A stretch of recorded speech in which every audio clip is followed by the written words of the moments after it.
ఒక ఊర్లో హీరా అనే ఒక చెడిపోయిన వ్యక్తి ఉండేవాడు. హీరా ఊర్లో సర్పంచ్ కొడుకు. అతను రోజంతా రాము శ్యాముతో ఖాళీగా తిరుగుతూ ఉండేవాడు. ఊర్లో సర్పంచ్కి చాలా మంచి పేరుండేది. ఆ కారణంగా ఊర్లో ఎవరూ కూడా హీరాకి వ్యతిరేకంగా మాట్లాడేవాళ్లు కాదు. అలా ఒకరోజు హీరా రాము ఇంకా శ్యాముతో పాటు టైంపాస్ చేస్తూ ఉంటాడు. అప్పుడే తన దృష్టి ఊర్లో అందరికంటే అందమైన అమ్మాయి చారు మీద పడుతుంది. నేను నీ దగ్గరికే వస్తున్నాను చారు. నువ్వెక్కడికి వెళ్తున్నావు? నేను నీకు ఎన్నిసార్లు చెప్పాను హీరా, నా దారికి అడ్డురాకు అని? అలాగే నేను కూడా నీకు ఎన్నోసార్లు చెప్పుంటాను చారు. నేను నీకు ఒక్కసారి కాదు ఎన్నిసార్లైనా అడ్డొస్తానని. ఎందుకంటే నేను నిన్ను ప్రేమిస్తున్నాను. కాని నేను నిన్ను ప్రేమించడం లేదు. నాకేం తేడా లేదు. నేను నిన్ను ప్రేమిస్తున్నాను. నాకు అదే ఎక్కువ. నన్ను ఊర్లో మిగతా ఆడపిల్లల్లాగా అనుకోవద్దు. మీ నాన్న సర్పంచ్ కాబట్టి ఆయనకి భయపడి నిన్నేవి అనను అనుకోవద్దు. నేను అటువంటి దాన్ని కాదు, నీలాంటి వాళ్లను చూసి భయపడిపోవడానికి. చాలు, చాలా ఎక్కువైంది చారు. నేను నిన్ను ప్రేమిస్తున్నాను కదా అని నన్ను నా స్నేహితుల ముందు తక్కువ చేయొద్దు. నువ్వు ఇప్పటినుంచే నన్ను గౌరవించడం నేర్చుకుంటే మంచిది. ఎందుకంటే నేను నిన్ను పెళ్లి చేసుకోవాలనుకుంటున్నాను. నాకు భార్య అయిన తర్వాత కూడా నువ్వు నన్ను ఇలాగానే అవమానిస్తూ ఉంటావా? ఆలు లేదు చూలు లేదు, కొడుకు పేరు సోమలింగవట. అలా ఉంది నువ్వు మాట్లాడేది. నేను నీకు ఎన్నోసార్లు చెప్పాను నేను నిన్ను ఇష్టపడట్లేదు అని. నేను దినేష్ని ఇష్టపడుతున్నాను. నేను అతన్ని పెళ్లి చేసుకుంటాను. చారు మాటలు విని హీరా స్నేహితుడు రాము కోపంగా ఇలా అంటాడు. అసలు నీకు దినేష్లో ఏమి నచ్చిందని హీరా ప్రేమను కాదంటున్నావు? రాము చెప్పింది నిజమే చారు. హీరా దగ్గర అన్నీ ఉన్నాయి. ఆ దినేష్ దగ్గర ఏమీ లేదు. ఇంకా చెప్పాలంటే సరైన ఉద్యోగం కూడా లేదు. అతను నీకు కనీసం కడుపు నిండా భోజనమైనా కూడా పెట్టించలేడు. నీకు తెలుసా దినేష్ దగ్గర అసలు ఏముందో హీరా దగ్గర లేనిది? చారు మాటలు విని రాము శ్యాము చారుని దీర్ఘంగా చూడ్డం మొదలు పెడతారు. చారు హీరాని ఎగతాళి చేస్తూ, దినేష్ దగ్గర హీరాలాగా డబ్బులు, ఆస్తి, అంతస్తు, కార్లు ఏమీ లేవు. కాని దినేష్ మర్యాదస్తుడు. అది హీరా దగ్గర లేదు. హీరా తన తండ్రి ఆస్తిని అనుభవిస్తున్నాడు. కాని దినేష్ కష్టపడి సంపాదిస్తున్నాడు. నా తండ్రి దగ్గర అంత ఆస్తున్నప్పుడు నాకు పనిచేయాల్సిన అవసరం ఏముంది? నీకు దినేష్కి మధ్య ఉన్న తేడా ఇదే. నీకు తెలుసా హీరా, ఎవరు ఎవరిని గౌరవిస్తారు? నీకు నీ తండ్రికి అసలు దాని గురించి తెలీదు. నువ్వు దినేష్ లాగా ఎదుటివాళ్లని గౌరవిస్తే, నీ కాళ్ల మీద నువ్వు నిలబడి ఉంటే ఒక్కసారైనా నేను నిన్ను పెళ్లి చేసుకోవడం గురించి ఆలోచించుంటేదాన్నేమో. కాని నువ్వు రోజంతా టైంపాస్ చెయ్యడం, ఊర్లో మిగతా వాళ్లని ఎగతాళి చెయ్యడం తప్ప ఇంకే పని చెయ్యవు. అందుకని నా దారికి అడ్డురాకు. ఆ మాట చెప్పి చారు అక్కడ్నుంచి వెళ్ళిపోతుంది. చారు వెళ్ళిపోయిన తరువాత రాము తన స్నేహితుడు హీరాతో, హీరాభాయ్, తను నిన్ను చాలా అవమానించింది. నాకు అసలు అర్థం కాని విషయం ఏమిటి అంటే, ఊళ్ళో చాలామంది అమ్మాయిలు నిన్ను ఎంతో ఇష్టపడుతున్నారు. కానీ నువ్వు చారుని ఎందుకు అంతలా ఇష్టపడుతున్నావు? నిజానికి తను నిన్ను అసలు పట్టించుకోవడం లేదు. నువ్వేం కంగారు పడకు. ఇవాళ చారు నన్ను అవమానించింది. దానికి నేను తప్పకుండా పగ తీర్చుకుంటాను. నేను చూస్తాను దినేష్ తనని ఎలా వివాహం చేసుకుంటాడు అని. మీరిద్దరూ ఒక విషయం బుర్రలోకి ఎక్కించుకోండి. ఒకవేళ చారుకు పెళ్ళైతే అది నాతోనే. నేను ఇవాళ నాన్నని చారు ఇంటికి పంపిస్తాను. చూస్తాను చారు తండ్రి ఎలా కాదంటాడు. నువ్వు మళ్ళీ తప్పు చేస్తున్నావు హీరాబాయ్. అరే, చారు తల్లిదండ్రులు ఎన్నో ఏళ్ల క్రితమే వెళ్ళిపోయారు. చారుని తన తాతయ్య బామ్మే కదా పెంచారు. సరే, వాళ్ళు తనకి తల్లిదండ్రులతో సమానమే కదా. అదా ఆ మాట చెప్పి హీరా తిన్నగా తన తండ్రి సర్పంచ్ దగ్గరికి వెళ్ళి, నాన్న, నేను ఈ ఊర్లో ఒక అమ్మాయి చారుని ప్రేమిస్తున్నాను. మీరు సంబంధం మాట్లాడడానికి చారు ఇంటికి వెళ్ళాలని నేను కోరుకుంటున్నాను. నీకేమైనా మతిపోయిందా ఏంటి? నేను నీ పెళ్లి సంబంధం పక్క ఊరి సేటు కూతురుతో ముందే ఖాయం చేశాను. కట్నంగా అతను ఎంత డబ్బు ఇస్తున్నాడో దాని గురించి నువ్వు ఊహించలేవు కూడా. పైగా చారుకైతే కనీసం తల్లిదండ్రులు కూడా లేరు.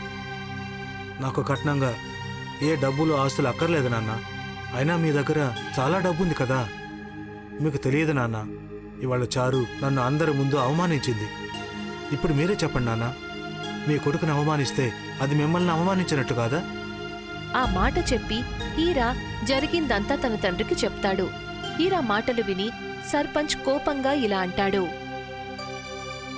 ఇది నీకు చాలా పెద్ద అవమానం హీరా. నువ్వు ఈ ఊరి సర్పంచ్ కొడుకువి. చారుకి ఈ విషయం తెలీదా? తనకు అసలు ఎంత ధైర్యం నిన్ను కాదనడానికి? నేను ఇవాళే వెళ్ళి వాళ్ళ తాతయ్య బామ్మతో నీకోసం సంబంధం మాట్లాడి వస్తాను. కొన్ని రోజుల్లోనే నీకు చారుతో వివాహం జరిపిస్తాను. అప్పుడే హీరా స్నేహితుడు రాము సర్పంచ్తో నవ్వుతూ ఇలా అంటాడు. సర్పంచ్ గారు, కావాలంటే మీరు వెళ్ళిరండి, కానీ నాకైతే అనిపించటం లేదు వాళ్ళ బామ్మ తాతయ్యలు చారుని హీరాకిచ్చి పెళ్లి చేస్తారు అని. వాళ్ళ బామ్మ తాతయ్యకి దినేష్ అంటే చాలా ఇష్టం. దాని గురించి నువ్వు కంగారు పడకు. నేనంటే ఈ ఊర్లో అందరికీ చాలా భయం. వాళ్ళకి అంత ధైర్యం ఉండదు నన్ను కాదనడానికి. నేను ఇప్పుడే ఈ క్షణమే వెళ్ళి చారు తాతయ్య బామ్మతో మాట్లాడతాను. ఆ మాట చెప్పి సర్పంచ్ చారు ఇంటికి వెళ్తాడు. చారు తాతయ్య వినయ్ ప్రతాప్ సర్పంచ్ని చూసి ఎంతగానో కంగారు పడతాడు. ఏమైంది సర్పంచ్ గారు? అంతా బాగానే ఉంది కదా? ఇంత పొద్దున్నే మీరు మా ఇంటికి రావడం ఏంటి? నీకు శుభవార్త చెప్పడానికి వచ్చాను వినయ్. నేను చారుని నా కొడుక్కిచ్చి పెళ్లి చేయమని అడగడానికి వచ్చాను. నా కొడుకు మీ అమ్మాయి చారుని ఎంతో ఇష్టపడుతున్నాడు. నీకసలు ఇంతకంటే గొప్ప విషయం ఇంకేముంటుంది? చారు నా ఇంటి కోడలవుతుంది.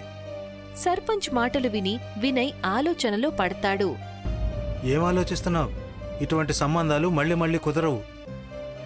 లంకె బిందెలు నడుచుకుంటూ నీ దగ్గరకు వచ్చాయనుకో, నా కొడుకు కంటే గొప్ప సంబంధం నీ మనవరాలికి ఈ జన్మలో దొరకదు. అదైతే నిజమే సర్పంచ్ గారు. కానీ నేను ముందుగానే దినేష్కు మాటిచ్చాను, చారునే నేను తనకిచ్చి పెళ్లి చేస్తాను అని. అయితే ఆ మాటను కొట్టిపడి అందులో గొప్ప విషయం ఏముంది? లేదు సర్పంచ్ గారు, నేను ఒక్కసారి మాటిచ్చానంటే అది ఎటువంటి పరిస్థితుల్లోనూ తప్పను. దానికోసం నా ప్రాణం మీరు తీసినా సరే. వినయ్ ప్రతాప్ మాటలు విని సర్పంచ్ కోపంగా అక్కడ్నుంచి వెళ్ళిపోతాడు. అతను హీరాతో ఇలా అంటాడు. నువ్వు చెప్పావు కాబట్టి నేను చారు ఇంటికి వెళ్ళాను. తన తాతయ్య నా మొహం మీదే కాదన్నాడు. నువ్వు మళ్ళీ చారుని పెళ్లి చేసుకోవడం గురించి మాట్లాడకు. మూర్ఖుడా, నీకు ఆడపిల్లలేమైనా తక్కువయ్యారా? ఆ పేద కుటుంబానికి చెందిన అమ్మాయిని పెళ్లి చేసుకోవాలనుకుంటున్నావు? ఆ మాట చెప్పి సర్పంచ్ అక్కడ్నుంచి వెళ్ళిపోతాడు. హీరా ఎంతో కోపంగా ఉంటాడు. ఇప్పుడేం చేస్తావు హీరా? ఈ సమస్యలన్నిటికీ కారణం ఆ దినేష్. ఇక సమయం వచ్చింది దినేష్కి బుద్ధి చెప్పడానికి. మీరిద్దరూ నేను చెప్పేది జాగ్రత్తగా వినండి. హీరా వాళ్ళిద్దరికీ ఒక ఆలోచన చెప్తాడు.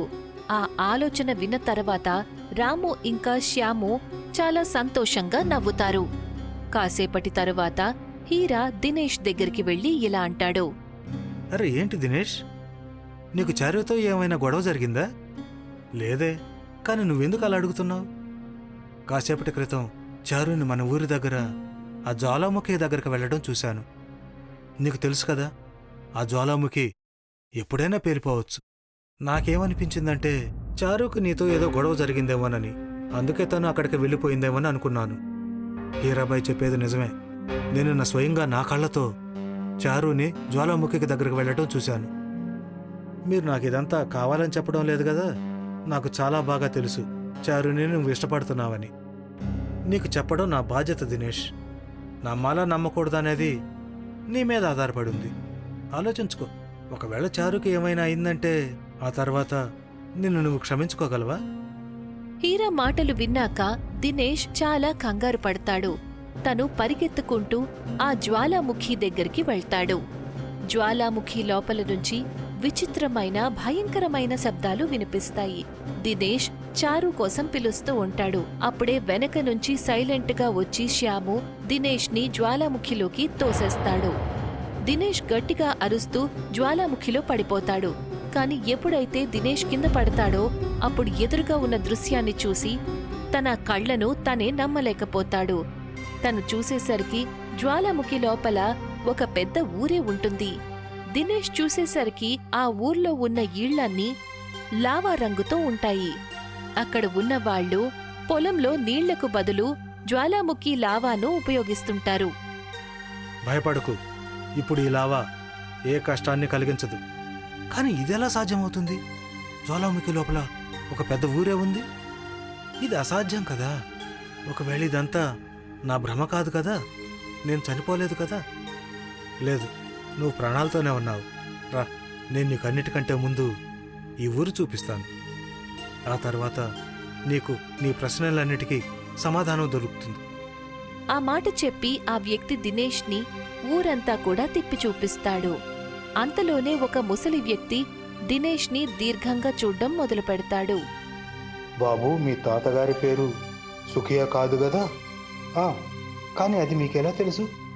ఎందుకో తెలీదు, దినేష్కి ఆ ముసలి వ్యక్తి మొహం బాగా తెలిసినట్టుగా అనిపిస్తుంది. మీ ఫోటోని నేను మా తాతగారి దగ్గర చూశాను. ఎప్పుడైనా సరే నేను మా తాతగారిని మీ గురించి అడిగితే ఆయన నాకు ఒక విషయం చెప్పేవారు. మీరు ఆయనకి మంచి స్నేహితులని. అంతకంటే ఆయన మీ గురించి ఏమీ చెప్పలేదు. ఎందుకంటే ఆ సంఘటన గురించి ఊళ్ళో ఏ వ్యక్తి కూడా కొత్త తరంతో పంచుకోలేరు. నిజం ఏమిటంటే వాళ్ళందరూ ఇవాళకి భయపెడుతూనే ఉన్నారు. నాకేమీ అర్థం కాలేదు. నేను నీకు అంతా చెబుతాను బాబు. ఎన్నో ఏళ్ల క్రితం ఈ ఊర్లో జ్వాలాముఖి విజృంభించింది. గవర్నమెంట్ వైపు నుంచి మాకు తరచూ సూచన అందుతూనే ఉండేది. ఈ ఊరిని వీలైనంత త్వరగా ఖాళీ చెయ్యాలని, జ్వాలాముఖి ఎప్పుడైనా పేలొచ్చు అని. మేమందరం ఊరిని ఖాళీ చేయాలనుకుంటున్నాము. కానీ ఒకరోజు సమయానికంటే ముందే ఉన్నట్టుండి జ్వాలాముఖి పేలిపోయింది. ఊరంతా గందరగోళం సృష్టించింది. ప్రతి ఒక్కరూ ప్రాణాలు కాపాడుకోవడానికి పరిగెత్తారు. జ్వాలాముఖి లావా చాలా వేగంగా ఊరి వైపు వచ్చింది. ఊళ్ళో చాలామంది జ్వాలాముఖికి బలై ప్రాణాలు కోల్పోయారు. అప్పుడే ఒక పెద్ద జ్ఞాని అయిన సాధు ఊర్లోకి వచ్చారు. ఆయన తన శక్తులను ఉపయోగించి ఆ జ్వాలాముఖి లావాను అక్కడే ఆపేశారు. మా అందరినీ సురక్షిత ప్రదేశానికి తీసుకువెళ్లారు. అంతా సర్దుకున్న తర్వాత సాధువు ఊరి వాళ్లతో ఊరికి వచ్చాడు. ఆ తర్వాత ఆయన మాతో కలిసి ఉండటానికి అనుమతిని అడిగారు. కానీ ఊరి వాళ్ళు ఆయనను అవమానించి ఊరి నుంచి తరిమేశారు. ఊరి వాళ్ళు ఏమన్నారు అంటే లావా ఆగటం సాధువు చేసిన చమత్కారం కాదు అని, అది ఒక యాదృచ్ఛికము అని. ఆ సాధువుకు చాలా కోపం వచ్చింది. అతను ఊరి వాళ్ళందరినీ కూడా శపించాడు.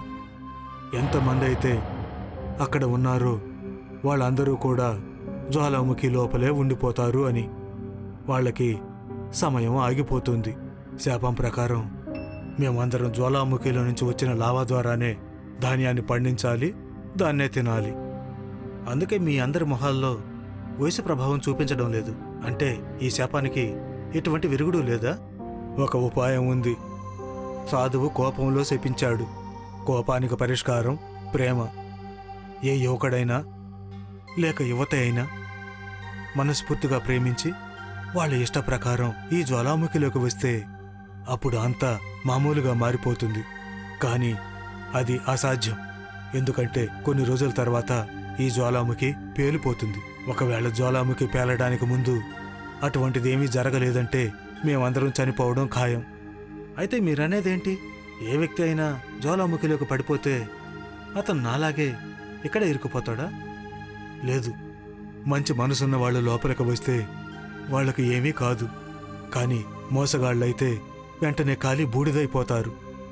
ఇక్కడ సమయం వేరుగా ఉంటుంది బాబు. దినేష్ ఎంతో దిగులుగా అక్కడే కూర్చుండిపోతాడు. కాని తనకి తెలీదు, తను జ్వాలాముఖిలోకి వెళ్లి 4 నెల రోజుల కంటే ఎక్కువ సమయం గడిచింది అని. అక్కడ చారు దినేష్ కోసం అన్ని వైపులా వెతుకుతుంది.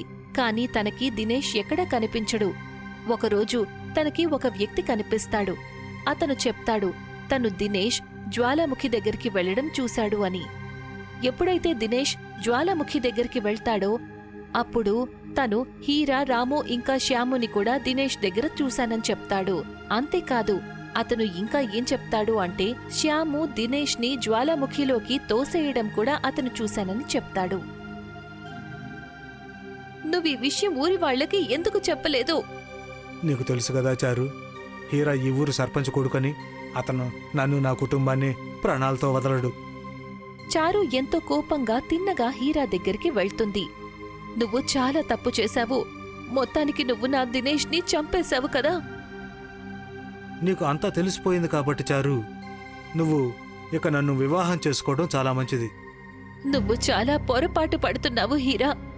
నేను దినేష్కి సొంతం కాలేకపోతే నీకు కూడా సొంతం కాను. నేను వెళ్తున్నాను అదే జ్వాలాముఖిలోకి, దినేష్ దగ్గరికి. నా ప్రాణాలు తీసుకుంటాను. ఆ మాట చెప్పి చారు జ్వాలాముఖి దగ్గరికి వెళ్ళిపోతుంది. మీరిద్దరూ నాతో పాటు రండి. ఒకవేళ చారు నిజంగానే జ్వాలాముఖిలోకి దూకి ప్రాణం తీసుకుంటుందేమో. నీకేమైనా పిచ్చి పట్టిందా హేరా? జ్వాలాముఖి ఎప్పుడైనా పేలిపోవచ్చు. నీకేమైనా పిచ్చి పట్టిందా? నేను చారుని ప్రేమించడం లేదు. నేను తనని దక్కించుకోవాలనుకున్నాను. శ్యామ్, మర్చిపోకు, నువ్వే దినేష్ని జ్వాలాముఖిలోకి నెట్టేశావు. మనం అక్కడికి వెళ్ళి చూద్దాం. ప్రస్తుతం చారు కాకుండా అక్కడ ఇంకెవరైనా ఉన్నారా అని. వాళ్ళు ముగ్గురు జ్వాలాముఖి దగ్గరికి వెళ్తారు. అప్పుడే చారు ఎంతో కోపంగా వాళ్ళ ముగ్గురి ముందుకి వచ్చి నిలబడుతుంది.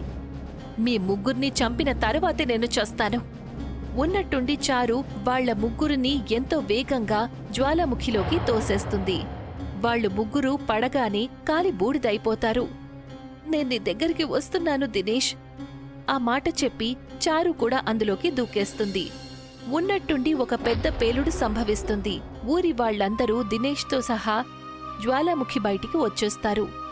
ఇదంతా ఏంటి దినేష్? ఈ చమత్కారం ఎలా జరిగింది? నీ ప్రేమ ఎంతో నిజమైంది చారు. ఇవాళ నీ ప్రేమ కారణంగానే వీళ్ళందరూ, నేను ప్రాణాలతో బయటపడ్డాము. ఊరి వాళ్లందరూ సంతోషంగా జీవిస్తారు.